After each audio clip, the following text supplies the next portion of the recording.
আসসালামু আলাইকুম। আশা করি সবাই ভালো আছেন। বর্তমানে ইরান যুদ্ধের কারণে সারা বিশ্বেই জ্বালানি সংকটের দেখা দিয়েছে ব্যাপক হারে এবং সেই কারণে আমাদের দেশেও সরকার বিদ্যুৎ সাশ্রয়ের জন্য এবং জ্বালানি সাশ্রয়ের জন্য বিভিন্ন গুরুত্বপূর্ণ পদক্ষেপ গ্রহণ করেছে।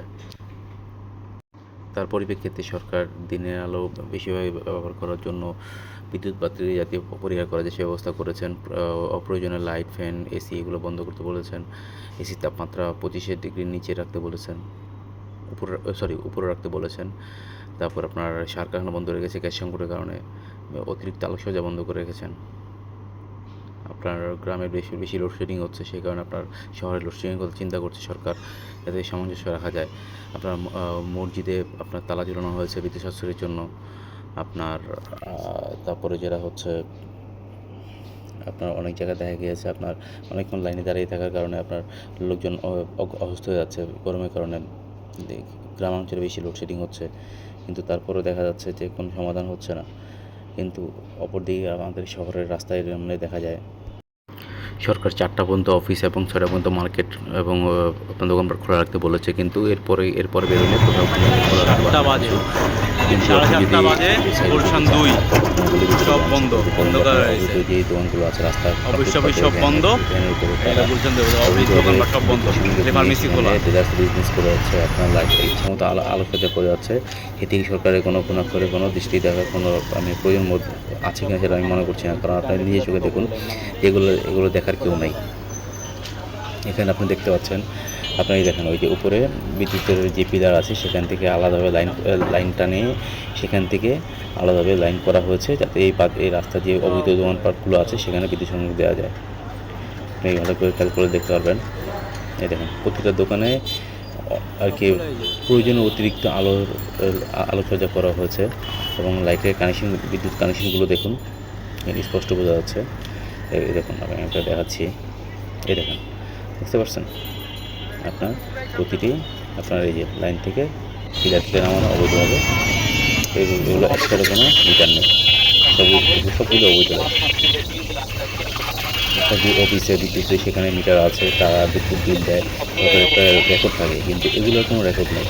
এগুলো জনগণের ট্যাক্সের টাকায় যে আপনার বিদ্যুৎ জ্বালানি কেনা হচ্ছে সেগুলো আপনার বিদ্যুৎকরণ করা হচ্ছে, সরকারের বিদ্যুৎ ঘাটতির কারণে আপনার সব বন্ধ রাখতে হচ্ছে, কিন্তু সেক্ষেত্রে এখানে হচ্ছে যেটা করা দেখেন সবগুলো লাইন অবৈধ। এখানে পুরোটা রাস্তা জুড়ে আপনি দেখতে পাবেন এবং ঢাকা শহরে বিভিন্ন জায়গায় গেলে আপনি সেখানে রাস্তাগুলো দেখতে পাবেন।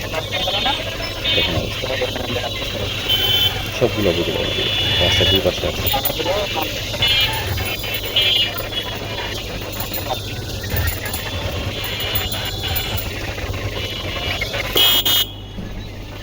দেখেন মানে কী অবস্থা, আপনার যেমন রাস্তা দখল করে রাখছে ওরা, এবং আপনার যে বিদ্যুৎ যে খরচ করছে ওরা, সেগুলো কোনো আপনার দেখার কেউ নেই।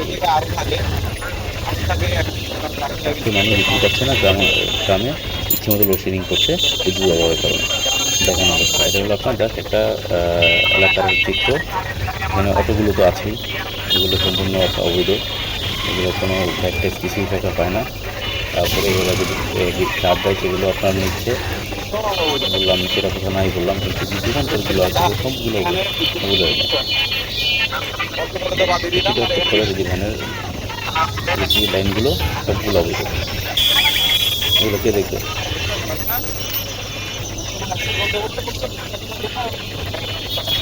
আমি সংশ্লিষ্ট যে সরকারি কর্মকর্তারা আছে এবং ব্যক্তিবর্গ আছে তাদের দৃষ্টি আকর্ষণ করছি, যাতে আপনার এই অন্তত আমাদের এই এখন আমাদের যে জ্বালানি সংকট আছে এই মুহূর্তে আপনার সরকার যে পদক্ষেপগুলো নিয়েছে জ্বালানি আপনার বিদ্যুৎ অপচয়ের কারণে প্রতিরোধ করার জন্য, সেই উদ্যোগ সরকার যাতে ব্যর্থ না হয় এটুকু নজর রাখবেন।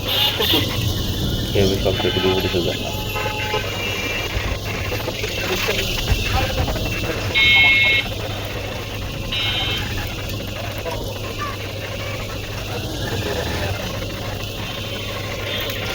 দেখেন অবস্থা, এত লাইট হলে কী হবে?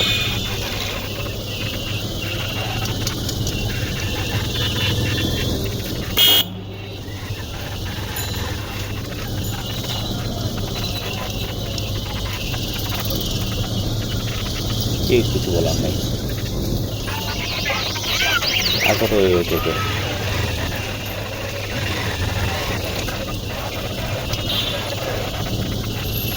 মনে হচ্ছে পিস আন্দোলন করেছিল যাতে আপনার এই চুরিবাটগুলো রোধ করা যায়।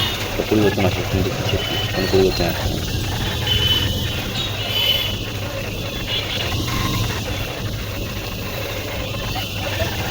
এর লোকেশন ঢাকার মুগদা থানার অধীনে মান্ডা এলাকায়।